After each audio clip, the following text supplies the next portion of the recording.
السلام عليكم ورحمة الله.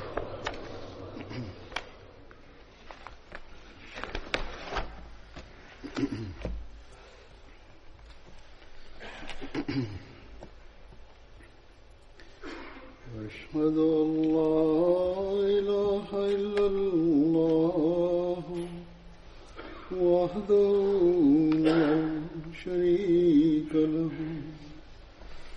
وأشهد أن محمدا عبده ورسوله أما بعد فأعوذ بالله من الشيطان الرجيم بسم الله الرحمن الرحيم الحمد لله رب العالمين الرحمن الرحيم مالك يوم الدين إياك نعبد وإياك نستعين اهدنا الصراط المستقيم صراط الذين أنعمت عليهم غير المغضوب عليهم ولا الضالين. ബദരി സഹാബാക്കളെ കുറിച്ചുള്ള സ്മരണയിൽ ഇന്ന് ഞാൻ പറയാൻ പോകുന്ന സഹാബിയുടെ പേര് ഹസ്രത്ത് ആസിം ബിൻ അദി റളിയല്ലാഹു തആല അൻഹു എന്നാണ്.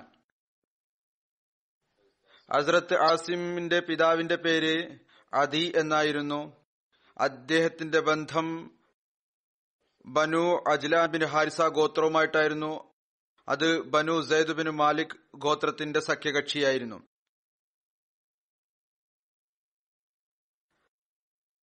അതുപോലെ തന്നെ ഹസ്രത്ത് ആസിം ബനു അജ്ലാന്റെ തലവനും ഹസ്രത്ത് മഅൻ ബിൻ അദിയുടെ സഹോദരനുമായിരുന്നു. ഹസ്രത്ത് ആസിമിന്റെ സ്ഥാനപ്പേര് അബൂബക്കർ എന്ന് വിവരിക്കപ്പെടുന്നു. മറ്റു ചിലരുടെ അഭിപ്രായം അദ്ദേഹത്തിന്റെ സ്ഥാനപ്പേര് അബു അബ്ദുള്ള, അബു ഉമർ, അബു ഉമൈർ എന്നായിരുന്നു. ഹസ്രത്ത് ആസിം ഇടത്തരം ഉയരം ഉള്ള ആളായിരുന്നു. മുടിയിൽ മൈലാഞ്ചി ഇടാറുണ്ടായിരുന്നു.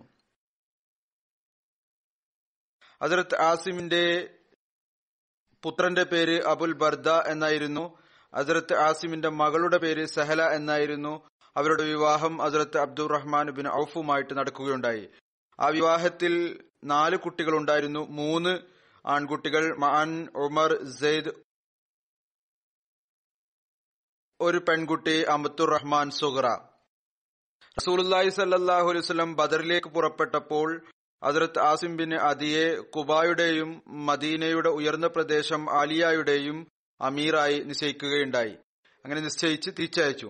ഒരു റിവായത്തിൽ ഇപ്രകാരം കാണാം: റൗഹ എന്ന സ്ഥലത്ത് വെച്ച് റസൂലുള്ളാഹി സ്വല്ലല്ലാഹു അലൈഹി വസല്ലം ഹസ്രത്ത് ആസിമിനെ മദീനയിലെ ഉയർന്ന പ്രദേശം ആലിയയുടെ അമീറായി നിശ്ചയിച്ച് തിരിച്ചയച്ചു. റസൂലുള്ളാഹി സ്വല്ലല്ലാഹു അലൈഹി വസല്ലം ഹസ്രത്ത് ആസിമിനെ തിരിച്ചയച്ചു. എന്നാൽ അദ്ദേഹത്തെ ബദറിലെ സഹാബാക്കളിൽ ഉൾപ്പെടുത്തുകയും അദ്ദേഹത്തിന് ഗനീമത്ത് മുതലിൽ നിന്ന് പങ്ക് നൽകുകയും ചെയ്തു. സീറത്ത് ഖാതമുൻ നബിയീനിൽ ഈ സംഭവത്തിന്റെ വിശദീകരണം ഇപ്രകാരം വിവരിച്ചിട്ടുണ്ട്. ഹദ്റത്ത് മിർസ ബഷീർ അഹമ്മദ് സാഹിബ് എഴുതിയിട്ടുണ്ട്: മദീനയിൽ നിന്ന് പുറപ്പെട്ടപ്പോൾ അവിടുന്ന് തനിക്ക് പിന്നിൽ അബ്ദുല്ല ബിൻ ഉമ്മെ മക്തൂമിനെ മദീനയുടെ അമീറായി നിശ്ചയിച്ചു. എന്നാൽ റൗഹ എന്ന സ്ഥലത്തിന് സമീപം എത്തിയപ്പോൾ, അത് മദീനയിൽ നിന്ന് 36 മൈൽ ദൂരത്തിലുള്ള സ്ഥലമാണ്.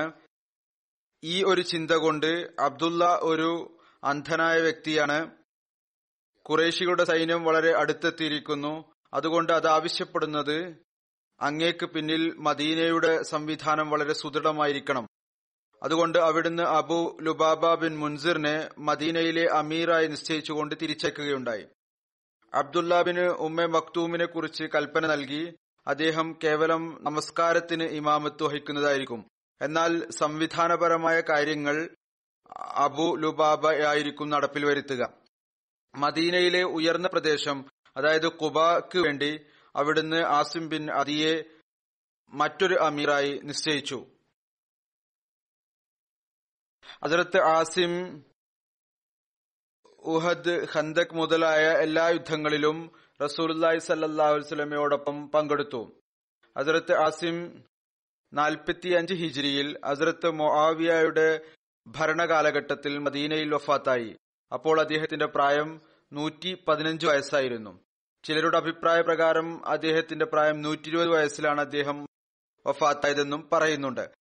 ഹസ്രത്ത് ആസിമിന്റെ മരണത്തിന്റെ സമയം വന്നപ്പോൾ അദ്ദേഹത്തിന്റെ വീട്ടുകാർ കരയാൻ തുടങ്ങി. അപ്പോൾ അദ്ദേഹം പറഞ്ഞു, എന്റെ മേൽ നിങ്ങൾ കരയരുത്, കാരണം ഞാൻ എന്റെ ആയുസ് കഴിച്ചുകൂട്ടിയിരിക്കുന്നു, വളരെ ദീർഘമായ ആയുസ് കഴിച്ചുകൂട്ടിയിരിക്കുന്നു.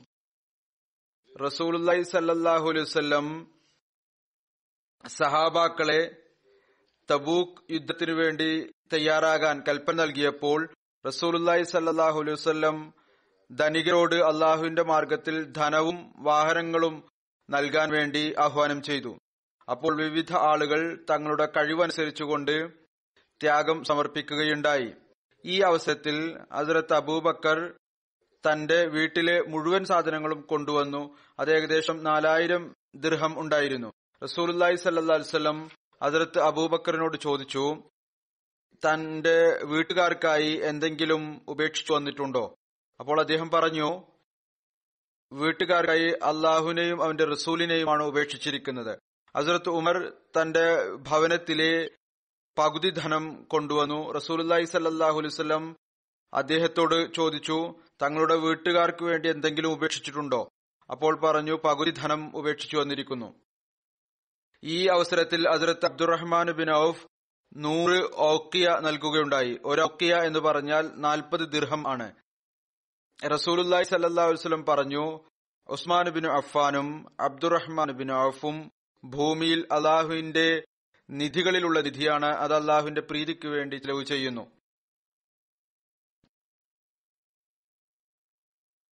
ഈ അവസരത്തിൽ സ്ത്രീകളും അവരുടെ ആഭരണങ്ങൾ സമർപ്പിക്കുകയുണ്ടായി. ഈ അവസരത്തിൽ ഹസ്രത്ത് ആസിം ബിൻ അദി ആരെക്കുറിച്ചാണോ ഇപ്പോൾ പറഞ്ഞുകൊണ്ടിരിക്കുന്നത്, അദ്ദേഹം 70 വസ്ക് ഈത്തപ്പഴം നൽകുകയുണ്ടായി. ഒരു വസ്ക് എന്ന് പറഞ്ഞാൽ 60 സാ ആണ്. ഒരു സാ എന്ന് പറഞ്ഞാൽ 2.5 കിലോ ആണ്. ഈ ഒരർത്ഥത്തിൽ ഏകദേശം 262 മൻ ആണ് ഇത്. ഒരു മൻ എന്ന് പറഞ്ഞു കഴിഞ്ഞാൽ 40 സേറാണ് പാകിസ്ഥാനി തൂക്കം അനുസരിച്ച്. അതല്ലെങ്കിൽ 39-38 കിലോ ആയിരിക്കും. ഏതായിരുന്നാലും ഹസ്രത്ത് ആസിമും ഈ അവസരത്തിൽ അദ്ദേഹത്തിന്റെ പക്കലുണ്ടായിരുന്ന ഈത്തപ്പഴം മുഴുവനായിട്ട് സമർപ്പിക്കുകയുണ്ടായി. അതിന്റെ തോത് എന്ന് പറയുന്നത് വളരെ അധികമായിരുന്നു. ഹസ്രത്ത് ആസിം ബിൻ അദി ആ സഹാബാക്കൽപ്പെട്ട ആളാണ്. ആരെയാണോ റസൂലുള്ളാഹി സ്വല്ലല്ലാഹു അലൈഹി വസല്ലം മസ്ജിദ് ലിറാർ തകർക്കുന്നതിന് വേണ്ടി അയച്ചത്. ഇതിന്റെ വിശദീകരണം ഇപ്രകാരം വിവരിക്കപ്പെട്ടിരിക്കുന്നു. ഹസ്രത്ത് ഇബ്നു അബ്ബാസ് നിവേദനം ചെയ്യുന്നു, ബനു അംർ ബിൻ ഔഫ് മസ്ജിദ് ഖുബ നിർമ്മിച്ചു. റസൂലുള്ളാഹി സ്വല്ലല്ലാഹു അലൈഹി വസല്ലമയിലേക്ക് സന്ദേശം അയച്ചു. റസൂലുള്ളാഹി സ്വല്ലല്ലാഹു അലൈഹി വസല്ലം വരികയും അതിൽ നമസ്കരിക്കുകയും ചെയ്താലും ബനു ഗനം ബിൻ ഔഫിലെ കുറച്ചാളുകൾ ആ പള്ളി കണ്ടപ്പോൾ അവർ പറഞ്ഞു, ഞങ്ങളും ഒരു പള്ളി നിർമ്മിക്കുന്നതാണ്. ഏതുപോലെയാണ് ബനു അംർ നിർമ്മിച്ചിരിക്കുന്നത്. അവരോട് അബു അമീർ ഫാസിഖ് വലിയ എതിരാളിയായിരുന്നു, ഫിത്ന ഉണ്ടാക്കുന്ന ആളായിരുന്നു, പറഞ്ഞു, നിങ്ങളും ഒരു പള്ളി ഉണ്ടാക്കുക, എന്നിട്ട് കഴിയുന്നത്രത്തോളം അതിൽ ആയുധവും സമാഹരിക്കുക. അയാളുടെ നിയ്യത്ത് ഇതായിരുന്നു, അതിനെ ഫിത്നയുടെ കേന്ദ്രമാക്കണം. പറഞ്ഞു, ഞാൻ റോമിലെ ചക്രവർത്തിയുടെ അടുത്തേക്ക് പോവുകയാണ്, അവിടെ നിന്ന് ഒരു റോമൻ സൈന്യത്തെ കൊണ്ടുവരും. അതിനുശേഷം മുഹമ്മദ് റസൂലുള്ളാഹി സ്വല്ലല്ലാഹു അലൈഹി വസല്ലമയും അദ്ദേഹത്തിന്റെ സുഹൃത്തുക്കളെയും ഇവിടെ നിന്ന് പുറത്താക്കും. പള്ളി നിർമ്മിച്ച് പൂർത്തിയായപ്പോൾ റസൂലുള്ളാഹി സ്വല്ലല്ലാഹു അലൈഹി വസല്ലമയുടെ സമക്ഷത്തിൽ അവിടുത്തെ ആളുകൾ ഹാജരായി. എന്നിട്ട് പറഞ്ഞു, ഞങ്ങൾ ഈ പള്ളി രോഗികളുടെയും അതുപോലെ തന്നെ വൈകല്യമുള്ളവരുടെയും സുഖത്തിനു വേണ്ടി നിർമ്മിച്ചിട്ടുള്ളതാണ്. അവർക്ക് അധിക ദൂരം നമസ്കരിക്കാൻ പോകാൻ സാധിക്കുകയില്ല. അതുകൊണ്ട് അങ്ങയോട് അപേക്ഷിക്കുകയും ചെയ്തു, താങ്കൾ ഇവിടെ വന്ന് നമസ്കരിച്ചാലും. റസൂലുള്ളാഹി സ്വല്ലല്ലാഹു അലൈഹി വസല്ലം അവരോട് പറഞ്ഞു, ഞാനിപ്പോൾ യാത്രക്കുള്ള തയ്യാറെടുപ്പിൽ മുഴുകിയിരിക്കുകയാണ്. ഇൻഷാ അല്ലാഹ് ഞങ്ങൾ തിരിച്ചു വന്നു കഴിഞ്ഞാൽ അവിടെ വന്ന് ഞാൻ നമസ്കരിപ്പിക്കുന്നതായിരിക്കും. തബൂക്ക് യുദ്ധത്തെ യാത്രയായിരുന്നു അത്. തബൂക്ക് യുദ്ധത്തിൽ നിന്ന് തിരിച്ചു വന്നതിന് ശേഷം റസൂലുള്ളാഹി സ്വല്ലല്ലാഹു അലൈഹി വസല്ലം അവിടെ നിന്ന് കുറച്ച് ദൂരത്തിലുള്ള ഒരു സ്ഥലം സി ഔൻ എന്ന് പറയുന്നിടത്ത്, അതിനും മദീനയ്ക്കും ഇടയ്ക്ക് 1 മണിക്കൂർ ദൂരം യാത്രയുണ്ട്, അവിടെ താമസിച്ചു. അപ്പോൾ അങ്ങേക്ക് മസ്ജിദ് ദിറാറിനെ കുറിച്ചുള്ള വഹി ഇറങ്ങി. അത് വിശുദ്ധ ഖുർആനിൽ സൂറത്തു തൗബയിലുണ്ട്. വല്ലദീന തഖദൂ മസ്ജിദൻ ദിറാറൻ വകുഫ്റൻ വതഫ്രീക ബൈനൽ മുഅ്മിനീന വഇർസാദൻ ലിമൻ ഹാറബല്ലാഹ വറസൂലഹു മിൻ ഖബൽ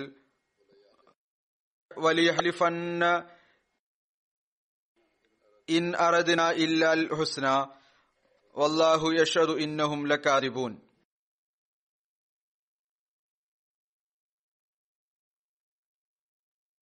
അവർ ആരാണോ പ്രയാസമുണ്ടാക്കുന്നതിനും കുഫർ വ്യാപിപ്പിക്കുന്നതിനും വിശ്വാസികൾക്കിടയിൽ ഭിന്നിപ്പുണ്ടാക്കുന്നതിനും വേണ്ടി,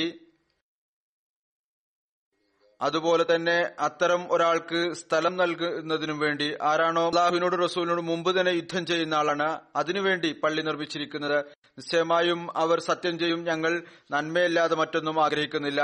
എന്നാൽ അള്ളാഹു സാക്ഷ്യം വഹിക്കുന്നു, നിശ്ചയമായും അവർ കളവ് പറയുന്നവരാണ്. റസൂലുള്ളാഹി സ്വല്ലല്ലാഹു അലൈഹി വസല്ലം ഈ അവസരത്തിൽ മാലിക് ബിൻ ദുക്ഷമിനെയും മഅൻ ബിൻ അദിയെയും വിളിച്ചു.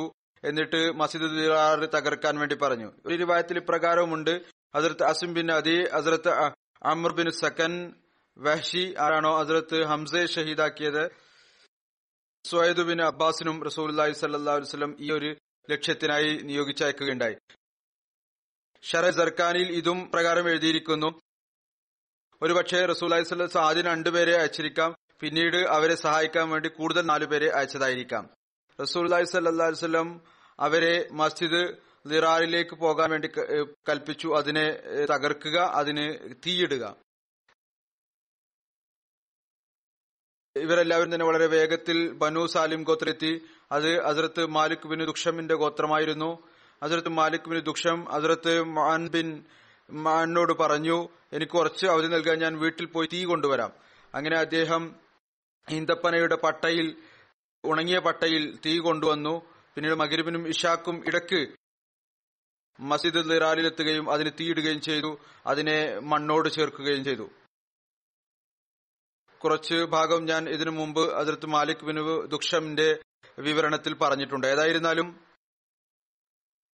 ആ സമയത്ത് ആ പള്ളി നിർമ്മിച്ച ആളുകൾ അവിടെ ഉണ്ടായിരുന്നു. എന്നാൽ തീ കത്തിയതിനു ശേഷം അവർ 4 ഭാഗത്തേക്കും ഓടിമറഞ്ഞു. റസൂലുള്ളാഹി സ്വല്ലല്ലാഹു അലൈഹി വസല്ലം മദീനയിലെത്തിയപ്പോൾ അവിടുന്ന് ഈ പള്ളി ഉള്ള സ്ഥലം ആസിമിനു അദിക്ക് നൽകാൻ വേണ്ടി ആഗ്രഹിച്ചു. ആ സ്ഥലത്ത് അദ്ദേഹം തന്റെ വീട് നിർമ്മിക്കുന്നതിനു വേണ്ടി. എന്നാൽ ഹസ്രത്ത് ആസിം ബിൻ അദി പറഞ്ഞു, ഞാൻ ആ സ്ഥലം വാങ്ങുകയില്ല. അദ്ദേഹം ക്ഷമാപണം നടത്തി. കാരണം അള്ളാഹു അതിനെക്കുറിച്ച് എന്താണോ അവതരിപ്പിക്കേണ്ടത് അവതരിപ്പിച്ചു കഴിഞ്ഞു. ഇത് അത്തരമൊരു സ്ഥലത്താണ് നിർമ്മിച്ചത്. അള്ളാഹുവിന് ആ കെട്ടിടം അവിടെ ഇഷ്ടപ്പെട്ടില്ല.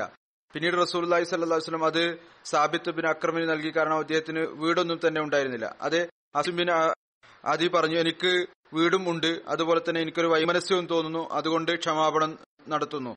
ഇത് സാബിത്ത് ബിൻ അക്രമിന് നൽകുന്നതായിരിക്കും ഉത്തമമെന്ന് തോന്നുന്നു. കാരണം അദ്ദേഹത്തിന്റെ വക്കൽ വീടില്ല, അവിടെ അദ്ദേഹം സ്വന്തം വീട് നിർമ്മിക്കുന്നതായിരിക്കും. റസൂലുള്ളാഹി സ്വല്ലല്ലാഹു അലൈഹി വസല്ലം ആ പള്ളിയുടെ സ്ഥലം, പള്ളി നിലനിന്ന സ്ഥലം, അത് സാബിത്ത് ബിൻ അക്രമിന് നൽകുകയുണ്ടായി.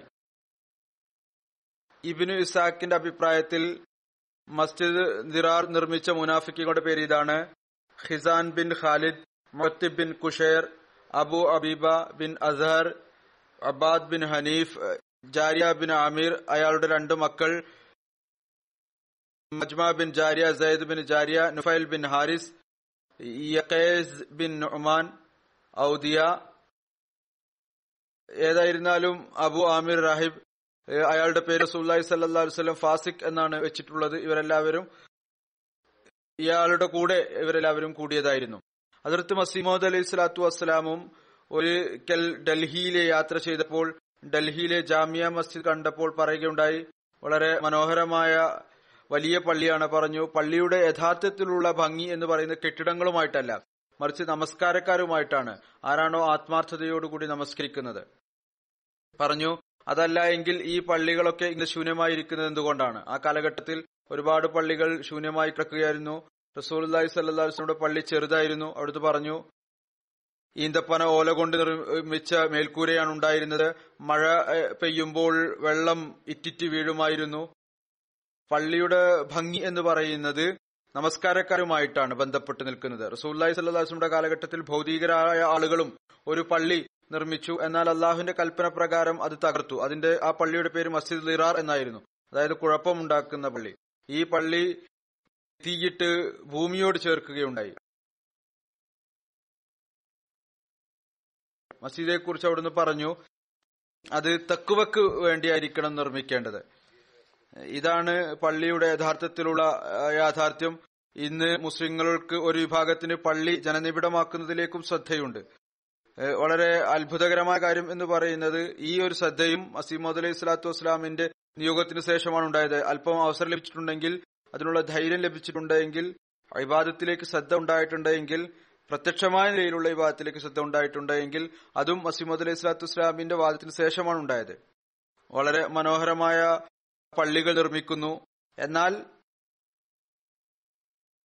ഇതെല്ലാം ആയിരുന്നിട്ടും വളരെ ശ്രദ്ധയോടുകൂടി പള്ളികൾ ഉണ്ടാക്കുന്നു. ചിലര് അതിനെ ജനനിബിഡമാക്കുന്നതിൽ ശ്രദ്ധിച്ചിട്ടുണ്ട്, ഈ കാലഘട്ടത്തിൽ പ്രത്യേകിച്ച് പാകിസ്ഥാനിലും മറ്റും. എന്നാൽ തഖ്വയിൽ നിന്ന് ശൂന്യമായ പള്ളികളാണ്. അള്ളാഹു മസ്ജിദ് ദിറാറിനെ കുറിച്ച് അത് തകർക്കാൻ വേണ്ടിയുള്ള കൽപ്പന നൽകിയത്, അതിനു ശേഷമുള്ള ആയത്തിൽ ഈ കാര്യം വളരെ വ്യക്തമായി പറഞ്ഞിരിക്കുന്നു. യഥാർത്ഥത്തിലുള്ള പള്ളി എന്ന് പറയുന്നത് അതിന്റെ അടിസ്ഥാനം തഖ്വയിൽ അധിഷ്ഠിതമായിരിക്കണം. എന്നാൽ ഈ അനഹ്മദി പണ്ഡിതന്മാർ അവരുടെ ഭാവനയിൽ തഖ്വയെ മനസ്സിലാക്കുന്നത് ഇതാണ്, അതായത് ഹസ്രത്ത് മസീഹ് മൗഊദ് അലൈഹി സ്വലാത്തു വസ്സലാമിനെതിരിൽ ചീത്തവിളി നടത്തുക, പള്ളികളിൽ നിന്നുകൊണ്ട് വളരെ മോശവും മലീമസവുമായ ഭാഷ ഉപയോഗിക്കുക, അങ്ങയെക്കുറിച്ച് ജമാഅത്തിനെ ചീത്ത വിളിക്കുക. ഇത് മാത്രമല്ല, മറിച്ച് ഈ ദിവസങ്ങളിൽ ഇത്തരത്തിലുള്ള സംഭവങ്ങൾ ഉണ്ടാകുന്നു. ഈ പള്ളികളിലെ ഇമാമത്തിന്റെയും ഫിർഖകൾ തമ്മിലുള്ള ഭിന്നതയും കാരണം പരസ്പരം അവർ ചീത്ത വിളിച്ചുകൊണ്ടിരിക്കുകയാണ്. ഇപ്പോൾ അധികവും വൈറലായിക്കൊണ്ടിരിക്കുന്നു ഇത്തരത്തിലുള്ള സംഭവങ്ങൾ.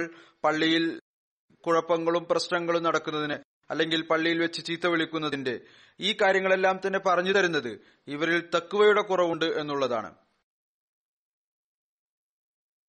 ഇവരുടെ പള്ളികളോടുള്ള യഥാർത്ഥത്തിലുള്ള കടമ നിറവേറ്റപ്പെടുന്നില്ല. ഇവരുടെ കർമ്മം, ഇതിൽ നിന്ന് നമ്മൾ അഹ്മദികൾ പാഠം ഉൾക്കൊള്ളേണ്ടതാണ്. അതുകൊണ്ട് നമ്മൾ ഈ ഒരു പരിശ്രമമാണ് നടത്തേണ്ടത്. നമ്മുടെ പള്ളികൾ തഖ്വയുടെ അടിസ്ഥാനത്തിലാണ് ഉണ്ടായിരിക്കേണ്ടത്. നാം തഖ്വയെ മുന്നിൽ വെച്ചുകൊണ്ട് പള്ളികൾ ജനനിബിഡമാക്കുന്നതിലേക്ക് ശ്രദ്ധിക്കേണ്ടതായിട്ടുണ്ട്. ഇതാണ് യഥാർത്ഥത്തിലുള്ള കാര്യം. ഇത് നിലനിൽക്കുകയാണെങ്കിൽ, ഏതുവരെ ഇത് നിലനിൽക്കുന്നുവോ അതുവരെ ഇൻഷാ അല്ലാഹു തആല നാം അള്ളാഹുവിന്റെ അനുഗ്രഹങ്ങൾക്ക് അവകാശികളായിക്കൊണ്ടിരിക്കും. ഹസ്രത്ത് ഖലീഫ അവൽ റളിയല്ലാഹു തആല അൻഹു പറയുന്നു ഇതിനെക്കുറിച്ച്, ലിമൻ ഹാറബല്ലാ, ഇതിനെ വിശദീകരിച്ചുകൊണ്ട് പറയുകയാണ്, ഇത് അബു ആമിറിലേക്കുള്ള സൂചനയാണ്. അയാൾ ക്രിസ്ത്യാനിയായിരുന്നു. അയാളുടെ തന്ത്രങ്ങളിൽ ഒരു തന്ത്രം ഇതുകൂടിയായിരുന്നു, റസൂലുള്ളാഹി സ്വല്ലല്ലാഹു അലൈഹി വസല്ലം ഈ പള്ളിയിൽ വന്ന് നമസ്കരിക്കുക, പിന്നീട് കുറച്ച് മുസ്ലിങ്ങൾ അങ്ങോട്ടും വരും, അങ്ങനെ മുസ്ലിങ്ങൾക്കിടയിൽ ഭിന്നിപ്പുണ്ടാക്കാം. ഈ അബു ആമിർ തന്റെ ഒരു സ്വപ്നവും വളരെ പ്രസിദ്ധമാക്കി വെച്ചിരുന്നു. അയാൾ പറഞ്ഞു, ഞാൻ കണ്ടിട്ടുണ്ട് റസൂലുള്ളാഹി സ്വല്ലല്ലാഹു അലൈഹി വസല്ലം വഹീദൻ തരീദൻ ഷരീദൻ, അതായത് എല്ലാവരും ഉപേക്ഷിക്കപ്പെട്ട് നഊദു ബില്ലാഹ് ഏകനായിക്കൊണ്ട് വഫാത്താകുന്നതാണ്. നബി കരീം സല്ലല്ലാഹു അലൈഹി വസല്ലം അയാളുടെ ഈ കാര്യം കേട്ട് പറഞ്ഞു, സ്വപ്നം സത്യമാണ്, ശരിയാണ് പറയുന്നത്. യഥാർത്ഥത്തിൽ കാര്യം ഇതാണ്, സ്വപ്നം സത്യമാണെന്ന് പറയുന്നത് അയാൾ തന്റെ അവസ്ഥയെക്കുറിച്ചാണ് ഈ സ്വപ്നം കണ്ടിട്ടുള്ളത്. അത് അങ്ങനെ തന്നെ സംഭവിക്കുകയും ചെയ്തു. പേര് പറഞ്ഞില്ല. പേര് പറയാത്തതിൽ ഭാഷാപരമായ വിശാലതയായിരുന്നു.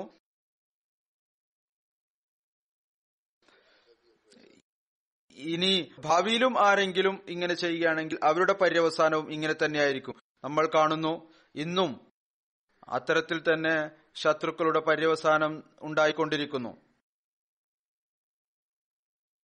അടുത്ത സഹാബി പറയാൻ പോകുന്നത്, അദ്ദേഹത്തിന്റെ പേര് ഹസ്രത്ത് അമ്ർ ബിൻ ഔഫ് എന്നാണ്. ഹസ്രത്ത് അമർ, അദ്ദേഹത്തിന്റെ പേര് ഉമൈർ എന്നും കാണാം. പിതാവിന്റെ പേര് ഔഫ് എന്നായിരുന്നു. ഹസ്രത്ത് അമറിന്റെ സ്ഥാനപ്പേര് അബു അമ്ർ എന്നായിരുന്നു. അദ്ദേഹത്തിന്റെ ജനനം മക്കയിൽ വെച്ചാണ് നടന്നത്. ഇബ്നു സഅദ് പറയുന്നതനുസരിച്ച് അദ്ദേഹം യമൻകാരനായിരുന്നു, യമൻ വാസിയായിരുന്നു. ജീവചരിത്രകാരന്മാരും ചരിത്രകാരന്മാരും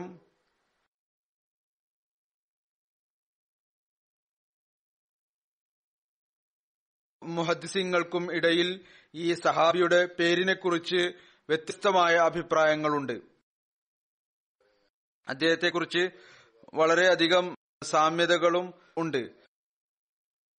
ഇമാം ബുഖാരി, ഇബ്നു ഇസാഖ്, ഇബ്നു സഅദ്, അല്ലാമ ഇബ്നു അബ്ദുൽ ബർ, അല്ലാമ ഇബ്നു അസീർ ജസൈ എന്നിവർ അദ്ദേഹത്തിന്റെ പേര് അമ്ർ എന്നാണ് വിവരിച്ചിരിക്കുന്നത്. എന്നാൽ Ibn Hisham, Musa bin Uqba, Abu Mashar, Muhammad bin Waqidi എന്നിവർ അദ്ദേഹത്തിന്റെ പേര് ഉമൈർ എന്നാണ് പറഞ്ഞിരിക്കുന്നത്. അല്ലാമ ബദറുദ്ദീൻ ഐനി, അല്ലാമ ഇബ്നു അജർ അസ്കലാനി ഇവർ രണ്ടുപേരും ബുഖാരിയുടെ ഷർഹ് എഴുതിയവരാണ്. അവർ ഷർഹിൽ എഴുതുന്നു, അമ്ർ ബിൻ ഔഫും ഉമൈർ ബിൻ ഔഫ് ഇവർ രണ്ടുപേരും ഒരാൾ തന്നെയാണ്. ഇമാം ബുഖാരിയുടെ അഭിപ്രായത്തിൽ ഹസ്രത്ത് അമ്ർ ബിൻ ഔഫ് അൻസാരി ഖുറൈഷ് ഗോത്രത്തിലെ ബനു ആമിർ ബിൻ ലൂയുടെ സഖ്യകക്ഷിയാണ്. എന്നാൽ ഇബ്നു ഹിഷാമും ഇബ്നു സഅദും ഖുറൈശയുടെ കുടുംബം ബനു ആമിർ ബിൻ ലൂയിയുമായിട്ടാണ് ബന്ധമാണ് പറഞ്ഞിരിക്കുന്നത്. അല്ലാമ ബദറുദ്ദീൻ ഐനി അദ്ദേഹം ബുഖാരിയുടെ ഷറഹ് എഴുതിയ ആളാണ്. ഇതിനെ അദ്ദേഹം കൂട്ടിയോജിപ്പിക്കാൻ വേണ്ടി ശ്രമിച്ചിട്ടുണ്ട്. പരസ്പരം വിവിധ അഭിപ്രായങ്ങളെ കൂട്ടിയോജിപ്പിച്ചിട്ടുണ്ട്. അദ്ദേഹം പറയുന്നു, യഥാർത്ഥത്തിൽ ഹസ്രത്ത് അമർ ബിൻ ഔഫ് അൻസാറുകളുടെ ഗോത്രം ഔസിൽ നിന്നോ ഖസ്റജിൽ നിന്നോ ആയിരുന്നു. അദ്ദേഹം മക്കയിൽ പോയി താമസിച്ചു. പിന്നീട് ചില ആളുകളുടെ സഖ്യകക്ഷിയായി അവിടെ തിരികെയും ചെയ്തു. ഈ അർത്ഥത്തിൽ അദ്ദേഹം അൻസാരിയാണ്, അതോടൊപ്പം തന്നെ മുഹാജിറുമാണ്. ഹസ്രത്ത് അമർ ബിൻ ഔഫ് വളരെ പഴയ കാലത്ത് ഇസ്ലാം സ്വീകരിച്ച ആളായിരുന്നു. ഹസ്രത്ത് അമർ ബിൻ ഔഫ് മക്കയിൽ നിന്ന് മദീനയിലേക്ക് ഹിജ്റത്ത് ചെയ്തു. ആ സമയത്ത് ഖുബായിൽ ഹസ്രത്ത് കുൽസും ബിൻ ഹദമിന്റെ അവിടെയാണ് താമസിച്ചത്. ഹസ്രത്ത് അമർ ബിൻ ഔഫ് ബദർ, ഉഹദ്, ഖന്ദക്ക് അതിനുശേഷമുള്ള മറ്റു യുദ്ധങ്ങളിലെല്ലാം തന്നെ റസൂലുള്ളാഹി സ്വല്ലല്ലാഹു അലൈഹി വസല്ലമയുടെ കൂടെ പങ്കെടുത്തു. ഹസ്രത്ത് അമർ ബിൻ ഔഫിന്റെ വഫാത്ത് ഹസ്രത്ത് ഉമറിന്റെ ഖിലാഫത്ത് കാലഘട്ടത്തിൽ ആണ് നടന്നത്. അദ്ദേഹത്തിന്റെ ജനാസ നമസ്കാരം ഹസ്രത്ത് ഉമർ നമസ്കരിപ്പിച്ചു. അടുത്ത സഹാബി ഞാൻ പറയാൻ പോകുന്ന അദ്ദേഹത്തിന്റെ പേര് ഹസ്രത്ത് മാൻ ബിൻ അദി എന്നാണ്. ഹസ്രത്ത് മാൻ അൻസാറുകളുടെ ഗോത്രം ബനു അമ്ർ ബിൻ ഔഫിന്റെ സഖ്യകക്ഷിയായിരുന്നു. ഹസ്രത്ത് മാൻ ഹസ്രത്ത് ആസിം ബിൻ അദിയുടെ സഹോദരനായിരുന്നു. മുമ്പ് ഈ സഹാബിയെ കുറിച്ച് പറഞ്ഞു കഴിഞ്ഞിട്ടുണ്ട്. ഹസ്രത്ത് മാൻ 70 അൻസാറുകളോടൊപ്പം ബൈഅത്തെ അക്ബയിൽ പങ്കെടുത്തിരുന്നു. ഹസ്രത്ത് മാൻ ഇസ്ലാം സ്വീകരിക്കുന്നതിന് മുമ്പ് അറബിയിൽ എഴുതാൻ അറിയുന്ന ആളായിരുന്നു. ആ സമയത്ത് അറബികളിൽ എഴുത്ത് അറിയുന്നവർ വളരെ വിരളമായിരുന്നു. എഴുത്ത് അറിയുന്ന ആളായിരുന്നു. ഹസ്രത്ത് മാൻ ബദർ, ഉഹദ്, ഖന്ദക്ക് അടക്കം എല്ലാ യുദ്ധങ്ങളിലും റസൂലുള്ളാഹി സ്വല്ലല്ലാഹു അലൈഹി വസല്ലമയോടൊപ്പം പങ്കെടുത്തു. ഹസ്രത്ത് സെയ്ദ് ബിൻ ഖിതാബ് മക്കയിൽ നിന്ന് മദീനയിലേക്ക് ഹിജ്റത്ത് ചെയ്തു. അതിനുശേഷം റസൂലുള്ളാഹി സ്വല്ലല്ലാഹു അലൈഹി വസല്ലം ഹസ്രത്ത് മാൻ ബിൻ അദിയും ഹസ്രത്ത് സെയ്ദ് ബിൻ ഖിതാബിനും ഇടയിൽ സാഹോദര്യ ബന്ധം സ്ഥാപിച്ചു. ഹസ്രത്ത് ഉമർ വിവരിക്കുന്നു, റസൂലുള്ളാഹി സ്വല്ലല്ലാഹു അലൈഹി വസല്ലം വഫാത്തായപ്പോൾ ഞാൻ ഹസ്രത്ത് അബൂബക്കറിനോട് പറഞ്ഞു, താങ്കൾ നമ്മുടെ സഹോദരന്മാർ അൻസാറുകളുടെ അടുത്ത് നമ്മോടൊപ്പം നടക്കുക. അങ്ങനെ അവരിൽ നിന്നുള്ള 2 നല്ല ആളുകളെ ഞങ്ങൾക്ക് കാണാൻ സാധിച്ചു. അവർ ബദറിൽ പങ്കെടുത്തവരായിരുന്നു. ഞാൻ ഉർവ ബിൻ സുബൈറിനോട് വിവരിച്ചു. അദ്ദേഹം പറഞ്ഞു, ഹസ്രത്ത് ഉവൈം ബിൻ സൈദയും ഹസ്രത്ത് മുഅൻ ബിൻ അദിയുമായിരുന്നു അത്. റാവി തുടർന്നും അത് എഴുതിയിട്ടുണ്ട്. ഹസ്രത്ത് ഉമറിന്റെ ഇപ്പോൾ വിവരിച്ച റിവായത്ത്, അതിന്റെ കൂടുതൽ വിശദീകരണം ബുഖാരിയുടെ മറ്റൊരു നിവേദനത്തിലും ഉണ്ട്. അതിന്റെ കുറച്ചു ഭാഗം ഞാൻ വിവരിക്കാം. ഹസ്രത്ത് ഇബ്നു അബ്ബാസ് വിവരിക്കുന്നു, ഞാൻ മുഹാജിങ്ങളിൽ അനേകം ആളുകൾക്ക് വിശുദ്ധ ഖുർആൻ പഠിപ്പിക്കാറുണ്ടായിരുന്നു. അവരിൽ അബ്ദുറഹ്മാൻ ബിൻ ഔഫും ഉണ്ടായിരുന്നു. ഒരിക്കൽ ഞാൻ അദ്ദേഹത്തിന്റെ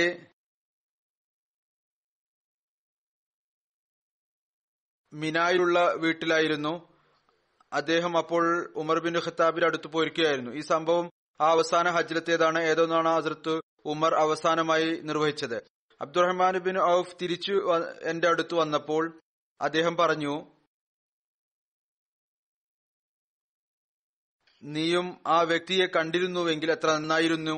ആരാണോ ഇന്ന് അമീറുൽ മുഅ്മിനീന്റെ അടുത്ത് വന്ന് ഇപ്രകാരം പറഞ്ഞത്, അമീറുൽ മുഅ്മിനീൻ, താങ്കൾക്ക് ഇന്ന ആളെ കുറിച്ച് അറിയാൻ സാധിച്ചിട്ടുണ്ടോ? അയാൾ പറയുന്നു, അഥവാ ഉമർ പോയി കഴിഞ്ഞാൽ ഞാൻ ഇന്ന ആളെ ബൈഅത്ത് ചെയ്യുന്നതാണ്. അതായത് മുമ്പ് തന്നെ ഉമറിന്റെ ഖിലാഫത്ത് സമയത്ത് തന്നെ പറയുകയാണ്,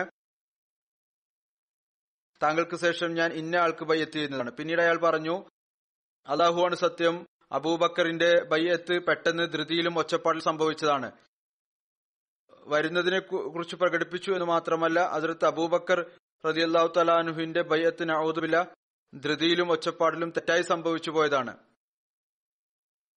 ഈ വിധത്തിൽ അദ്ദേഹത്തിന്റെ ഖിലാഫത്തിന്റെ സ്ഥാനം ലഭിച്ചതാണ്. ഇത് കേട്ട് ഹസ്രത്ത് ഉമർ വളരെയധികം ദുഃഖിതനായി. പിന്നീട് അദ്ദേഹം പറഞ്ഞു, അഥവാ അള്ളാഹു ഉദ്ദേശിച്ചാൽ ഞാൻ ഇന്ന് വൈകുന്നേരം ആളുകൾക്കിടയിൽ എഴുന്നേറ്റ് നിൽക്കും, അവരെ ആ കാര്യത്തെക്കുറിച്ച് ബോധ്യപ്പെടുത്തും. ആരാണോ അവരുടെ കാര്യങ്ങൾ നിർബന്ധപൂർവം തങ്ങളുടെ കൈകളിൽ എടുക്കാൻ ഉദ്ദേശിക്കുന്നത്. അബ്ദുറഹ്മാൻ പറയുന്നു, ഞാൻ പറഞ്ഞു, അമീറുൽ മുഅ്മിനീൻ, അങ്ങനെ ചെയ്യരുത്.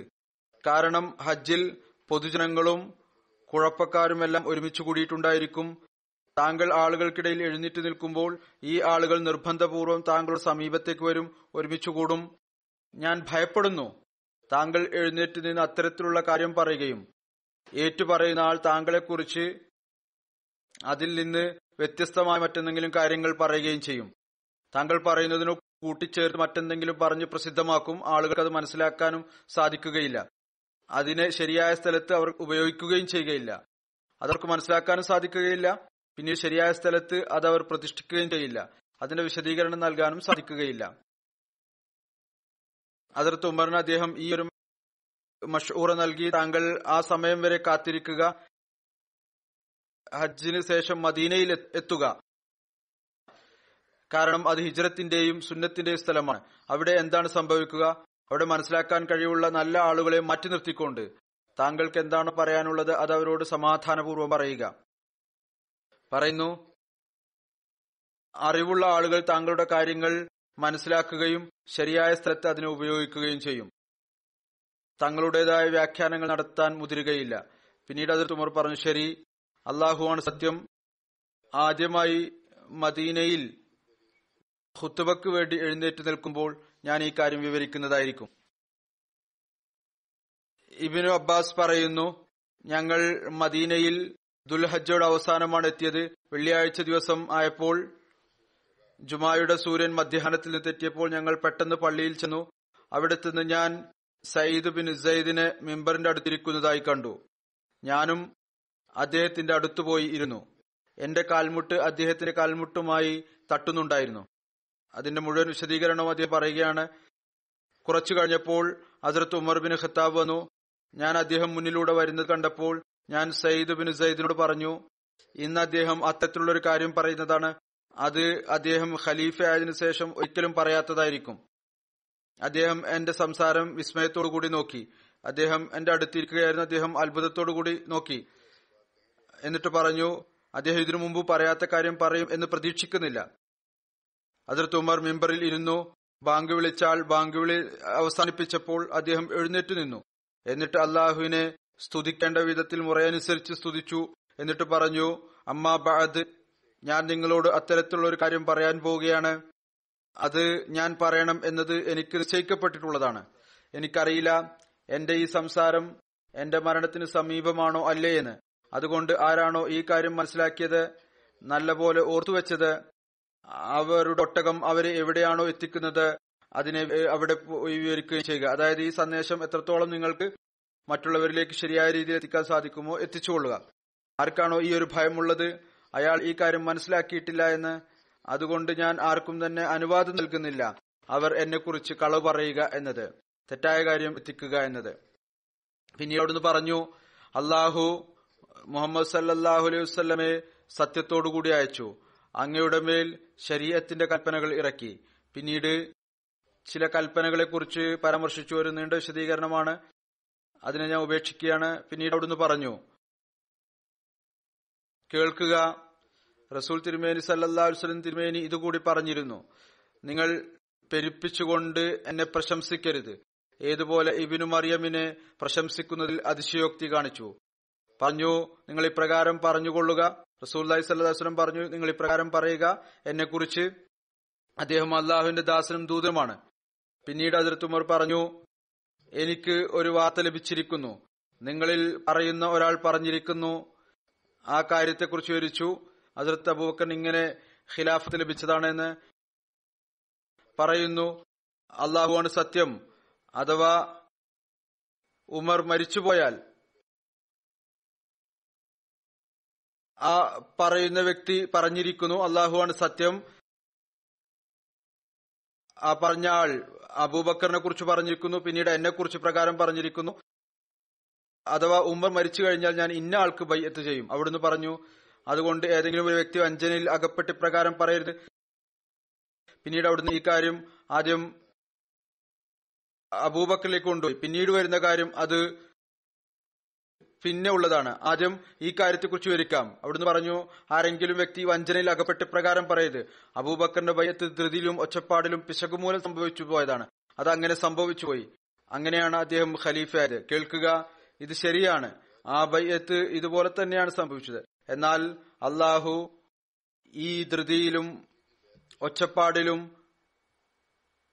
അതിന്റെ ഷർറിൽ നിന്ന് സുരക്ഷിതമാക്കി വെച്ചു. ധൃതിയിലും ആയിരുന്നു, ധൃതിയിലുള്ള അത്ര സമയം തന്നെയായിരുന്നു. എന്നാൽ അതിന്റെ ഷർറിൽ നിന്ന് അള്ളാഹു രക്ഷപ്പെടുത്തി. നിങ്ങളിൽ അബൂബക്കർ പോലെ ആരും തന്നെയില്ല. ആരുടെ പക്കലാണോ ഒട്ടകങ്ങളിൽ യാത്ര ചെയ്ത ആളുകൾ വരുന്നത്, അതായത് ആ വിധത്തിലുള്ള കർമ്മധീരനായ, പണ്ഡിതനായ, മുഖ്ലിസായ, തഖ്വയിൽ ഉന്നത നിലവാരത്തിലെത്തിയ ഒരാളും തന്നെ ഉണ്ടായിരുന്നില്ല. പിന്നീട് അതിന്റെ ചില വിശദീകരണങ്ങൾ വിവരിച്ചു. പിന്നീട്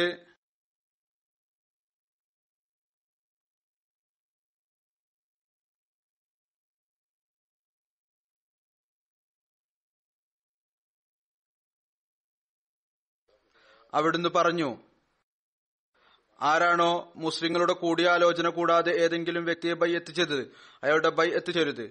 അതായത് നടന്ന ബൈഅത്ത് വളരെയധികം കൂടിയാലോചനയ്ക്ക് ശേഷമാണ് നടന്നത്. ഇതും ഓർത്തുകൊള്ളുക, ആരാണോ മുസ്ലിങ്ങളുടെ കൂടിയാലോചന ഇല്ലാതെ ബൈഅത്ത് ചെയ്തത് ഏതെങ്കിലും വ്യക്തിക്ക്, അയാളുടെ ബൈഅത്ത് ചെയ്യരുത്.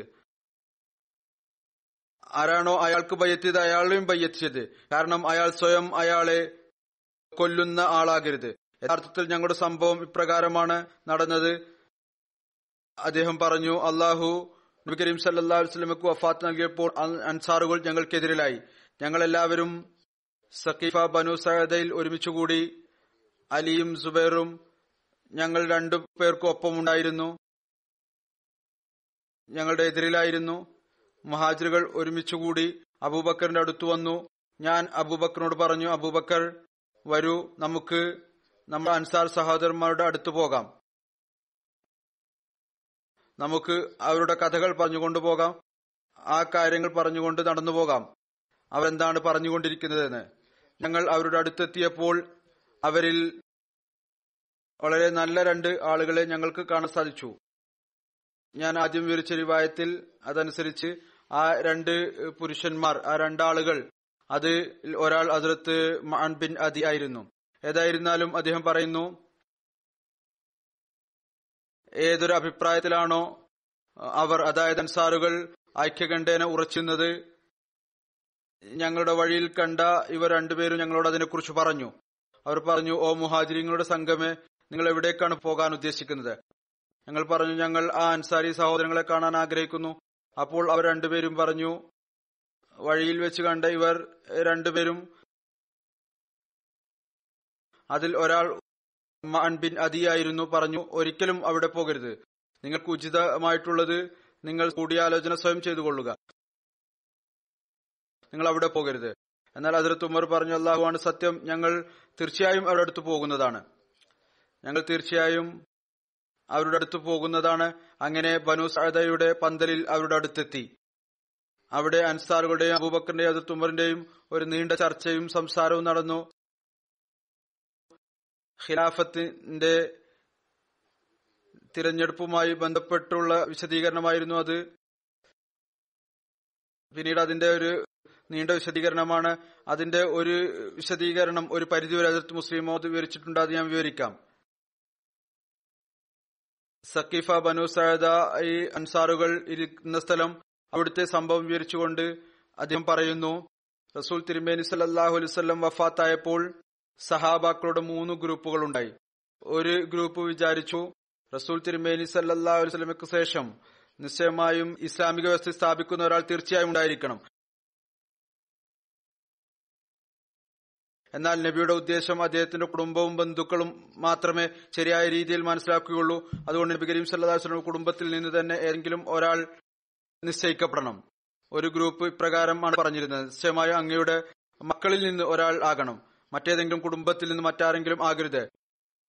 ഈ ഗ്രൂപ്പിന്റെ ഉള്ളിൽ ഉണ്ടായിരുന്ന കാര്യം ഇതാണ്, അഥവാ മറ്റേതെങ്കിലും കുടുംബത്തിൽ നിന്ന് ഏതെങ്കിലും ഒരു വ്യക്തി ഖലീഫയായി നിശ്ചയിക്കപ്പെട്ടാൽ ആളുകൾ അദ്ദേഹത്തിന്റെ വാക്കുകൾ കേൾക്കുകയില്ല. ഈ വിധത്തിൽ വ്യവസ്ഥിതിയിൽ ഭിന്നിപ്പുണ്ടാകും. മക്കൾ എന്നതുകൊണ്ടുള്ള ഉദ്ദേശം മക്കൾ അല്ലെങ്കിൽ അടുത്തുള്ള ബന്ധുക്കൾ, മരുമക്കളും മറ്റും ആയിരിക്കാം. ഏതായിരുന്നാലും ഹദ്റത്ത് മുസ്ലിം മൗദ് എഴുതുകയാണ്, ഇപ്രകാരം ചെയ്തില്ല എങ്കിൽ വ്യവസ്ഥയിൽ ഭിന്നിപ്പുണ്ടാകും. എന്നാൽ അങ്ങയുടെ കുടുംബത്തിൽ നിന്ന് തന്നെ ആരെങ്കിലും നിശ്ചയിക്കപ്പെടുകയാണ് എങ്കിൽ ആളുകൾക്ക് ഈ കുടുംബത്തെ അനുസരിച്ചുള്ള ശീലമുണ്ട്. അതുകൊണ്ട് സന്തോഷത്തോടുകൂടി അവരെ അനുസരണം സ്വീകരിക്കുന്നതാണ്. ഏതുപോലെ ഒരു രാജാവിന്റെ വാക്കുകൾ അംഗീകരിക്കാൻ ജനങ്ങൾ ക്ഷീണിച്ചിട്ടുണ്ടാവും. അദ്ദേഹം വഫാത്താകുമ്പോൾ അയാളുടെ മകൻ പ്രതിനിധിയാകുന്നു. അതുകൊണ്ട് അയാളെ താല്പര്യത്തോടുകൂടി അനുസരിക്കുന്നു. എന്നാൽ രണ്ടാമത്തെ വിഭാഗം അവർ വിചാരിച്ചു, ഇതിനായി റസൂൽ തിരുമേനി സല്ലല്ലാഹു അലൈഹി വസല്ലമയുടെ കുടുംബത്തിൽ നിന്നായിരിക്കണം എന്ന നിബന്ധന നിർബന്ധമില്ല. ലക്ഷ്യം ഇതാണ്, റസൂലുള്ളാഹി സ്വല്ലല്ലാഹു അലൈഹി വസല്ലമയുടെ ഒരു പ്രതിനിധി വേണം. അതിന് ആരാണോ ഇതിന് ഏറ്റവും വലിയ യോഗ്യതയുള്ളത് അയാളെ ഈ ജോലി ഏൽപ്പിക്കേണ്ടതാണ്. ഈ സംഘം വീണ്ടും രണ്ടായി തിരിഞ്ഞു. ഈ 2 വിഭാഗം ഈ കാര്യത്തിൽ അടിയുറച്ച് നിൽക്കുന്നവരായിരുന്നു. റസൂലുള്ളാഹി സ്വല്ലല്ലാഹു അലൈഹി വസല്ലമയ്ക്ക് ശേഷം ഒരു പ്രതിനിധി വേണം. എന്നാൽ അവരിൽ ഈ കാര്യത്തിലാണ് അഭിപ്രായ വ്യത്യാസമുണ്ടായത്. റസൂൽ തിരുമേനി സല്ലല്ലാഹു അലൈഹി വസല്ലമയുടെ പ്രതിനിധി ആരിൽ നിന്നായിരിക്കണം. ഒരു വിഭാഗത്തിന്റെ അഭിപ്രായം, ആരാണോ ഏറ്റവും കൂടുതൽ കാലം അങ്ങയുടെ ശിക്ഷണത്തിൽ കഴിഞ്ഞത് അവരാണ് അതിന് അവകാശികളായിട്ടുള്ളത്, അതായത് മുഹാജിറുകൾ, അവരിൽ തന്നെ ഖുറൈശികൾ. അവരുടെ വാക്കുകൾ അറബികൾ അനുസരിക്കാൻ സാധ്യതയുണ്ട്. ചിലരുടെ അഭിപ്രായം, റസൂൽ തിരുമേനി സല്ലല്ലാഹു അലൈഹി വസല്ലമയുടെ മരണം മദീനയിൽ വെച്ചാണ് നടന്നത്. മദീനയിൽ അൻസാറുകൾക്കാണ് ശക്തിയുള്ളത്. അതുകൊണ്ട് അവർക്ക് മാത്രമേ ഈ ജോലി നല്ലപോലെ നടപ്പിൽ വരുത്താൻ സാധിക്കുകയുള്ളൂ. ഏതായാലിരുന്നാലും ഈ കാര്യത്തിൽ അൻസാറുകളുടെയും മുഹാജിറുടെയും ഇടയിൽ അഭിപ്രായ വ്യത്യാസമുണ്ടായി. ചുരുക്കത്തിൽ ഈ കാര്യത്തിൽ അൻസാറുകളും മുഹാജിറുകളുടെ ഇടയിൽ അഭിപ്രായ വ്യത്യാസമുണ്ടായ അൻസാറുകളുടെ അഭിപ്രായം, റസൂൽ തിരുമേനി സല്ലല്ലാഹു അലൈഹി വസല്ലം വ്യവസ്ഥിതിയുമായി ബന്ധപ്പെട്ടിട്ടുള്ള ജീവിതം അത് ഞങ്ങൾക്കിടയിലാണ് കഴിച്ചുകൂട്ടിയത്. അൻസാറുകൾ ഇതാണ് പറഞ്ഞിരുന്നത്, മദീനയിലാണ് ഈ ജീവിതം കഴിച്ചുകൂട്ടിയത്. മക്കയിൽ ഒരു വ്യവസ്ഥിതിയും ഉണ്ടായിരുന്നില്ല. അതുകൊണ്ട് ഭരണകൂട വ്യവസ്ഥിതി മെച്ചപ്പെട്ടതിൽ ഞങ്ങൾക്കാണ് മനസ്സിലാക്കാൻ സാധിക്കുക. ഖിലാഫത്തിന് ഞങ്ങൾക്കാണ് അവകാശം, മറ്റാർക്കും അതിനുള്ള അവകാശമില്ല. രണ്ടാമത്തെ തെളിവായി അവർ നൽകിയത് ഇതാണ്, ഈ പ്രദേശം ഞങ്ങളുടേതാണ്. പ്രകൃതിപരമായി തന്നെ ഞങ്ങളുടെ വാക്കുകൾക്കാണ് ആളുകളിൽ സ്വാധീനമുണ്ടാക്കാൻ സാധിക്കുക. മുഹാജിരിങ്ങളുടെ വാക്കുകൾക്ക് സ്വാധീനമുണ്ടാവുകയില്ല. റസൂൽ കരീം സല്ലല്ലാഹു അലൈഹി വസല്ലമയുടെ പ്രതിനിധി ഞങ്ങളിൽ നിന്നായിരിക്കണം, മുഹാജിരിങ്ങളിൽ നിന്നായിരിക്കരുത്. ഇതിനെതിരിൽ മുഹാജിരിങ്ങൾ ഇതാണ് പറഞ്ഞിരുന്നത്, റസൂൽ തിരുമേനി സല്ലല്ലാഹു അലൈഹി വസല്ലമയുടെ സഹവാസം എത്ര ദീർഘകാലമാണോ ഞങ്ങൾ കരസ്ഥമാക്കിയിട്ടുള്ളത് അത്രത്തോളം അൻസാറുകൾക്ക് ലഭിച്ചിട്ടില്ല. അതുകൊണ്ട് ദീനിനെ മനസ്സിലാക്കുന്നതിന് ഉള്ള കഴിവ് ഞങ്ങളുടെ ഉള്ളിലുള്ളത് അത് അൻസാറുകളുടെ ഉള്ളിലില്ല. എഴുതുന്നു, ഈ അഭിപ്രായ വ്യത്യാസത്തിൽ മറ്റാളുകൾ ചിന്തിച്ചുകൊണ്ടിരിക്കുകയായിരുന്നു. അവർ ഏതെങ്കിലും ഒരു തീരുമാനത്തിൽ എത്തിയിരുന്നില്ല. അൻസാറുകളുടെ പക്ഷത്തുണ്ടായിരുന്ന അവസാനത്തെ ഗ്രൂപ്പ് അവർ ബനൂ സഅദയുടെ വരാന്തയിൽ ഇരുന്നു കൊണ്ട് ഖിലാഫത്തിനെ കുറിച്ച് കൂടിയാലോചന നടത്തി. Saad bin Ubada ഖസ്റജിലെ തലവനായിരുന്നു. നേതാക്കന്മാരിൽപ്പെട്ട ആളായിരുന്നു. അദ്ദേഹത്തിലേക്ക് ശ്രദ്ധയുണ്ട്, അദ്ദേഹത്തെ ഖലീഫയായി നിശ്ചയിക്കാം. അങ്ങനെ അൻസാറുകൾ പരസ്പരം സംസാരിക്കാൻ തുടങ്ങി. രാജ്യം ഞങ്ങളുടേതാണ്, ഭൂമി ഞങ്ങളുടേതാണ്, സ്വത്ത് ഞങ്ങളുടേതാണ്. ഇസ്ലാമിന് പ്രയോജനം ഇതിലാണ്. നമ്മളിൽ നിന്ന് ആരെങ്കിലും ഖലീഫയായി നിശ്ചയിക്കപ്പെടണം. ഈ കാര്യത്തിൽ തീരുമാനമെടുത്തു. ഈ സ്ഥാനത്തിനായി സഅദ് ബിൻ ഉബാദയേക്കാൾ ഉത്തമനായ മറ്റൊരു വ്യക്തിയും ഇല്ല. ഈ സംസാരം നടന്നുകൊണ്ടിരിക്കുമ്പോൾ ചിലർ പറഞ്ഞു, മുഹാജിരിങ്ങൾ ഇതിനെ നിഷേധിക്കുകയാണെങ്കിൽ എന്തു ചെയ്യും? ചോദ്യം ഉയർന്നു വന്നു. അപ്പോൾ ആരോ പറഞ്ഞു, അപ്പോൾ നമ്മൾ പറയും, മിന്ന അമീറും മിൻകും അമീർ, അതായത് ഒരമീർ നിങ്ങളിൽ നിന്നും മറ്റൊരു അമീർ ഞങ്ങളിൽ നിന്നും. സഅദ്, അദ്ദേഹം വളരെ ബുദ്ധിയുള്ള ഒരു മനുഷ്യനായിരുന്നു. അദ്ദേഹം പറഞ്ഞു, ഇത് ആദ്യത്തെ ബലഹീനതയാണ്. ആരെയാണോ അമീറാക്കാൻ ഉദ്ദേശിക്കുന്നത്, അദ്ദേഹം പറഞ്ഞു, നമ്മളിൽ നിന്ന് ഒരമീറാകുക, നിങ്ങളിൽ നിന്ന് ഒരു അമീറാകുക.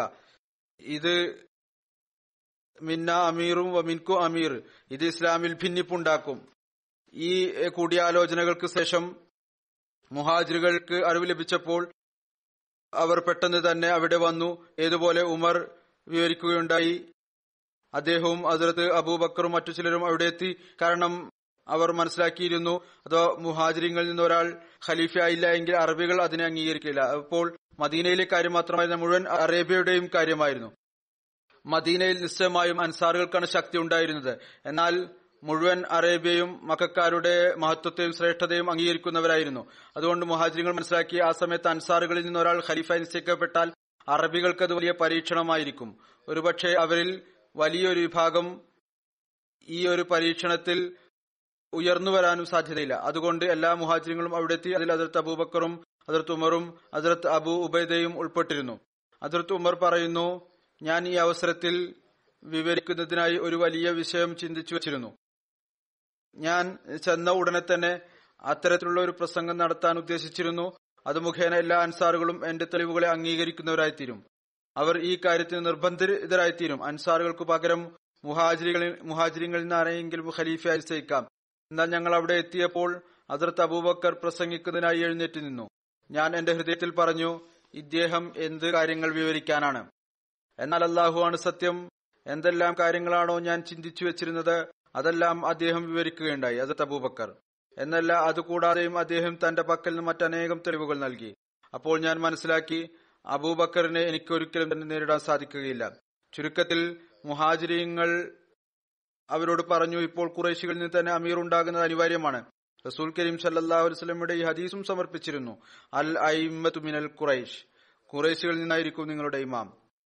അവരുടെ ദീനിലുള്ള മുൻകടക്കലും ത്യാഗത്തെയും കുറിച്ച് പറഞ്ഞു. ഏതൊന്നാണോ അവർ ദീനിനു വേണ്ടി ചെയ്തുകൊണ്ടേയിരുന്നത്. അപ്പോൾ ഹുബാബ് ബിൻ മുൻസിർ ഖദ്രജി എതിർപ്പ് പ്രകടിപ്പിച്ചു. എന്നിട്ട് പറഞ്ഞു, ഞങ്ങൾ ഈ കാര്യം അംഗീകരിക്കുകയില്ല, അതായത് മുഹാജിരിങ്ങളിൽ നിന്ന് ഖലീഫയാകണം എന്നുള്ളത്. അഥവാ നിങ്ങൾ ഒരു വിധത്തിലും അംഗീകരിക്കുന്നില്ല എങ്കിൽ, നിങ്ങൾക്ക് ഈ കാര്യത്തിൽ വലിയ ശാഠ്യമാണ് എങ്കിൽ, പിന്നീട് ഈ കാര്യമാണ്, ഒരമീർ നിങ്ങളിൽ നിന്നുണ്ടാകട്ടെ, ഒരമീർ ഞങ്ങളിൽ നിന്നും ഉണ്ടാകട്ടെ, ഒരു ഖലീഫ നിങ്ങളിൽ നിന്നും ഒരു ഖലീഫ ഞങ്ങളിൽ നിന്നും. ഹദ്റത്ത് ഉമർ പറഞ്ഞു, നിങ്ങൾ ചിന്തിച്ച് ഗ്രഹിച്ച് കാര്യങ്ങൾ സംസാരിക്കുക. നിങ്ങൾക്കറിയില്ലേ, റസൂലുള്ളാഹി സ്വല്ലല്ലാഹു അലൈഹി വസല്ലം പറഞ്ഞിരുന്നു, ഒരു സമയത്ത് രണ്ടമീർമാർ ഉണ്ടാവുക എന്ന് പറയുന്നത് അനുവദനീയമല്ല. ഹദ്റത്ത് മുസ്ലിം മൗദ് എഴുതുന്നു, ഇതിൽ നിന്ന് അറിയാൻ സാധിക്കുന്നു, ഹദീസുകൾ അത്തരത്തിൽ നിലവിലുണ്ടായിരുന്നു. റസൂൽ കരീം സല്ലല്ലാഹു അലൈഹി വസല്ലം ഖിലാഫത്തിന്റെ വ്യവസ്ഥിതിയെ വ്യാഖ്യാനിച്ചിരുന്നു. എന്നാൽ അങ്ങയുടെ ജീവിതത്തിൽ സഹാബാക്കളുടെ ചിന്ത ഈ കാര്യത്തിലേക്ക് പോയില്ല. അതിനുള്ള കാരണം ആ ദൈവിക യുക്തിയായിരുന്നു. അതിന്റെ യുക്തി ഹദ്റത്ത് മുസ്ലിം മൗദ് വിവരിക്കുന്നു. അതേതായിരുന്നാലും പറഞ്ഞു കഴിഞ്ഞു. ഹദ്റത്ത് ഉമർ പറയുന്നു, നിങ്ങളുടെ ഈ ആവശ്യം, ഒരമീർ നിങ്ങളിൽ നിന്നും ഒരമീർ ഞങ്ങളിൽ നിന്നും എന്നുള്ളത് ശരീഅത്ത് പരമായോ ബുദ്ധിപരമായോ ഒരു തരത്തിലും അനുവദനീയമല്ല. പിന്നീട് ഹദ്റത്ത് അബൂബക്കറിനെ പ്രകാരമാണ് തിരഞ്ഞെടുത്തത്. കുറച്ച് ചർച്ചകൾക്കും സംസാരത്തിനു ശേഷം ഹദ്റത്ത് അബൂ ഉബൈദ എഴുന്നേറ്റു നിന്നു. എന്നിട്ട് അദ്ദേഹം ആ അൻസാറുകളുടെ ശ്രദ്ധയെ തിരിച്ചു. നിങ്ങളാണ് ആദ്യത്തെ സമുദായം ആരാണ് മക്കക്ക് പുറത്ത് വിശ്വസിച്ചത്. ഇനി റസൂലുള്ളാഹി സ്വല്ലല്ലാഹു അലൈഹി വസല്ലമയുടെ മരണത്തിന് ശേഷം നിങ്ങൾ ആദ്യത്തെ സമൂഹമായി മാറിയത് ആരാണോ ദീനിന്റെ ഉദ്ദേശത്തെ മാറ്റിമറിച്ചത്. പറയുന്നു, ഈ കാര്യം പ്രകൃതത്തിൽ ഇപ്രകാരം സ്വാധീനിച്ചു. ബഷീർ ബിൻ സഅദ് ഖദ്രജി എഴുന്നേറ്റിരുന്നു. അദ്ദേഹം തന്റെ സമുദായത്തോട് പറഞ്ഞു, ഇവർ സത്യമാണ് പറയുന്നത്. നാം മുഹമ്മദ് റസൂലുള്ളാഹി സ്വല്ലല്ലാഹു അലൈഹി വസല്ലമയെ സേവിച്ചത്, അങ്ങയെ സഹായിക്കുകയും പിന്തുണക്കുകയും ചെയ്തത് അത് ഭൗതിക ഉദ്ദേശ്യത്തോടു കൂടിയായിരുന്നില്ല. അതുപോലെ അങ്ങേക്ക് ശേഷം ഭരണം ലഭിക്കുന്നതിനു വേണ്ടിയുമായിരുന്നില്ല. മറിച്ച് നമ്മളത് ചെയ്തത് അള്ളാഹുവിനു വേണ്ടിയായിരുന്നു. അതുകൊണ്ട് അവകാശത്തെക്കുറിച്ചുള്ള ചോദ്യമല്ല, നമ്മുടെ അവകാശമാണ് അല്ലെങ്കിൽ ഇന്ന ആൾക്ക് ആണ് എന്ന നിലയിലല്ല, മറിച്ച് ഇസ്ലാമിന്റെ ആവശ്യത്തെക്കുറിച്ചാണ് ചോദ്യം. ഈ അർത്ഥത്തിൽ മുഹാജിരിങ്ങളിൽ നിന്ന് തന്നെയായിരിക്കും ആ അമീർ നിശ്ചയിക്കേണ്ടത്. കാരണം അവർ റസൂൽ തിരുമേനി സല്ലല്ലാഹു അലൈഹി വസല്ലമയിൽ നിന്ന് ദീർഘകാല സഹവാസം നേടിയിരിക്കുന്നു. ഇതിനെക്കുറിച്ച് കുറച്ചു നേരം കൂടി ചർച്ച നടന്നു. എന്നാൽ അവസാനം ഏകദേശം മുക്കാൽ മണിക്കൂർ ശേഷം ആളുകളുടെ അഭിപ്രായം ഈ കാര്യത്തിൽ എത്തിച്ചേർന്നു: മുഹാജിങ്ങളിൽ നിന്ന് ഖലീഫയെ നിശ്ചയിക്കണം. അങ്ങനെ ഹസ്രത്ത് അബൂബക്കർ ഹസ്രത്ത് ഉമറിനെയും ഹസ്രത്ത് അബൂ ഉബൈദയുടെയും പേര് ഈ സ്ഥാനത്തിനായി സമർപ്പിച്ചു. ഹസ്രത്ത് അബൂബക്കർ സ്വയം പറഞ്ഞു, ഹസ്രത്ത് ഉമർ ഉണ്ട് അല്ലെങ്കിൽ ഹസ്രത്ത് അബൂ ഉബൈദ ഉണ്ട്, ഈ രണ്ടുപേരിൽ ആരെയെങ്കിലും ഒരാളെ ബൈഅത്ത് ചെയ്യേണ്ടതാണ്.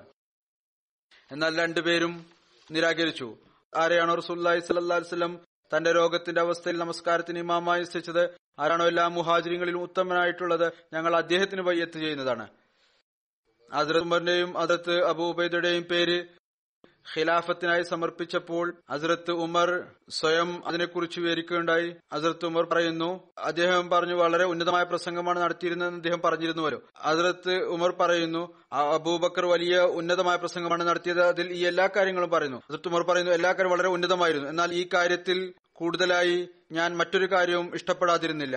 ഏതൊന്നാണോ ഹസ്രത്ത് അബൂബക്കർ പറഞ്ഞത്, അതായത് ഹസ്രത്ത് ഉമറിന്റെ പേര് അല്ലെങ്കിൽ ഹസ്രത്ത് അബൂ ഉബൈദയുടെ പേര് പറഞ്ഞത്.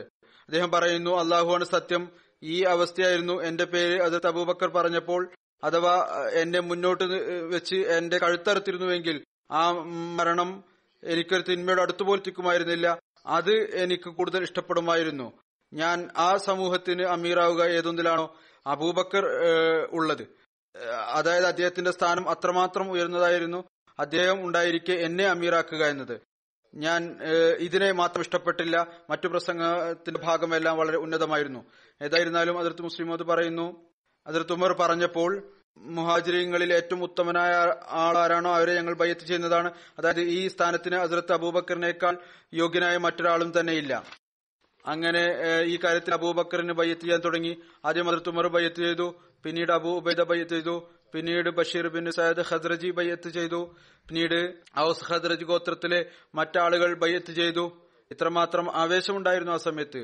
രോഗിയായ സയദ് അദ്ദേഹത്തിന് എഴുന്നേൽക്കാൻ സാധിക്കുമായിരുന്നില്ല. അദ്ദേഹത്തിന്റെ സമൂഹം അദ്ദേഹത്തെ മാറ്റിക്കൊണ്ട് മുന്നോട്ട് വന്ന് ബൈഅത്ത് ചെയ്തു.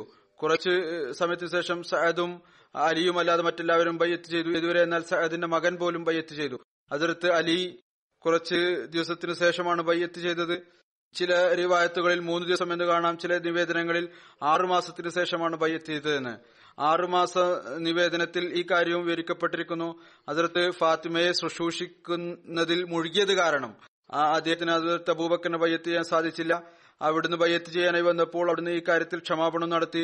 കാരണം ഫാത്തിമ രോഗിയായിരുന്നു, അതുകൊണ്ട് എനിക്ക് ബൈഅത്ത് ചെയ്യുന്നതിൽ ധൈര്യം സംഭവിച്ചു. ഏതായിരുന്നാലും ഇപ്പോൾ എല്ലാവരും തന്നെ ബൈഅത്ത് ചെയ്തു. ഹദ്റത്ത് ഉർബ ബിൻ സുബൈർ വിവരിക്കുന്നു, അള്ളാഹു റസൂൽ തിരുമേനി സല്ലല്ലാഹു അലൈഹി വസല്ലമയ്ക്ക് മരണം നൽകിയപ്പോൾ ആളുകൾ റസൂൽ തിരുമേനി സല്ലല്ലാഹു അലൈഹി വസല്ലമയെ കുറിച്ച് പറഞ്ഞു. അവർ പറഞ്ഞു, അള്ളാഹു ആണ് സത്യം, ഞങ്ങൾ ആഗ്രഹിച്ചിരുന്നത് റസൂലുള്ളാഹി സല്ലല്ലാഹു അലൈഹി വസല്ലമയ്ക്ക് മുമ്പ് മരിച്ചിരുന്നുവെങ്കിൽ ഞങ്ങൾക്ക് ഭയമുണ്ടായിരുന്നു, റസൂലുള്ളാഹി സല്ലല്ലാഹു അലൈഹി വസല്ലമയ്ക്ക് ശേഷം ഞങ്ങൾ ഫിത്നയിൽ അകപ്പെട്ടു പോകുമോ. ഹസ്രത്ത് മാൻ പറയുമായിരുന്നു, ഏതൊരു സഹാബിയെ കുറിച്ചാണ് ഇപ്പോൾ പറഞ്ഞുകൊണ്ടിരിക്കുന്നത്. അദ്ദേഹം പറഞ്ഞു, അള്ളാഹു ആണ് സത്യം, ഞാൻ അങ്ങനെ ആഗ്രഹിച്ചിരുന്നില്ല.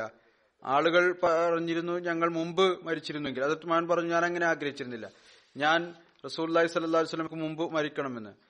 അത് ഏതുവരെ എന്നാൽ റസൂൽ തിരുമേനി സല്ലല്ലാഹു അലൈഹി വസല്ലം ശേഷവും റസൂൽ തിരുമേനി സല്ലല്ലാഹു അലൈഹി വസല്ലമയെ അതേപോലെ തന്നെ ഞാൻ സത്യപ്പെടുത്തണം. ഏതുപോലെയാണോ അങ്ങയുടെ ജീവിതകാലത്ത് ഞാൻ സത്യപ്പെടുത്തിയത്, ഏതു പ്രകാരമാണോ ഞാൻ അങ്ങയെ നബിയായി വിശ്വസിച്ചത്, അതുപോലെ തന്നെ ഈ കാര്യത്തിലും സാക്ഷ്യപ്പെടുത്തണം അങ്ങയുടെ മരണത്തിന് ശേഷവും. ഏതൊരു വ്യവസ്ഥിതി അതിന്റെ പ്രവചനം, ഖിലാഫത്തിന്റെ പ്രവചനം അവിടുന്ന് നടത്തിയിരുന്നത്, ഖിലാഫത്ത് റാഷിദെ കുറിച്ച് അത് ആരംഭിച്ചിരിക്കുന്നു, അതിനെ നിലനിർത്തണം. അങ്ങനെ മുനാഫിക്കീങ്ങളെയും മുർത്തദീങ്ങളുടെയും വലയിൽ അകപ്പെടുകയില്ല. ഇതാണ് ആ ഈമാന്റെ നിലവാരം. ഇത് ഓരോ അഹമ്മദികളും തങ്ങളുടെ ഉള്ളിൽ സ്ഥാപിക്കേണ്ടതിന്റെ ആവശ്യമുണ്ട്. ഒരു റിവായത്തനുസരിച്ച് ഹദ്റത്ത് മഅൻ ഹദ്റത്ത് ഖാലിദ് ബിൻ വലീദിനോടൊപ്പം നബി കരീം സല്ലല്ലാഹു അലൈഹി വസല്ലമയുടെ ശേഷം മുർത്തദീങ്ങളെയും കലാപകാരികളെയും ഇല്ലായ്മ ചെയ്യുന്നതിനു വേണ്ടി ഈ പുറപ്പെട്ട സംഘത്തിൽ ഉൾപ്പെട്ടിരുന്നു. ഹദ്റത്ത് ഖാലിദ് ബിൻ വലീദ് 200 കുതിരസവാരികളോടൊപ്പം ഹദ്റത്ത് മഅനെ യമാമയിലേക്ക് സംഘതലവനായിക്കൊണ്ട് അയക്കുകയുണ്ടായി. ഹസ്രത്ത് റസൂലുള്ളാഹി സ്വല്ലല്ലാഹു അലൈഹി വസല്ലം ഹസ്രത്ത് ഉമ്മാന്റെ സഹോദര ബന്ധം സയ്യിദ് ഇബ്നു ഖത്താബുമായി സ്ഥാപിക്കുകയുണ്ടായി. ഈ രണ്ട് സഹാബാക്കളും ഹസ്രത്ത് അബൂബക്കറിന്റെ ഖിലാഫത്ത് കാലഘട്ടത്തിൽ യമാമ യുദ്ധത്തിൽ 12 ഹിജ്രിയിൽ ഷഹാദത്ത് വരിക്കുകയുണ്ടായി. അള്ളാഹു ഓരോ അഹമ്മദിക്കും ഈ നുബുവത്തിന്റെ സ്ഥാനം മനസ്സിലാക്കാനുള്ള തൗഫീഖും നൽകുമാറാകട്ടെ. ഖിലാഫത്തുമായി ആത്മാർത്ഥതയുടെയും കൂറിന്റെയും ബന്ധം സ്ഥാപിക്കാനുള്ള തൗഫീഖും നൽകുമാറാകട്ടെ.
الحمد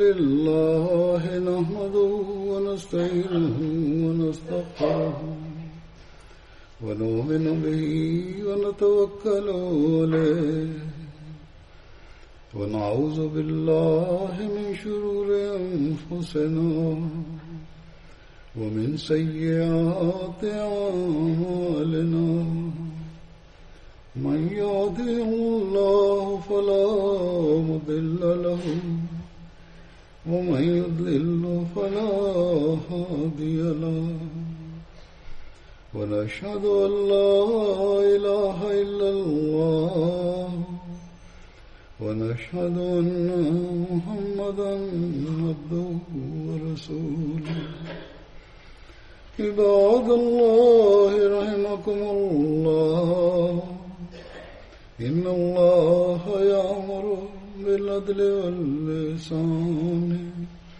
وإيتاء ذي القربى وينهى عن الفحشاء والمنكر والبغي يعظكم لعلكم تذكرون اذكروا الله يذكركم وادعوه يستجب لكم ولذكر الله أكبر.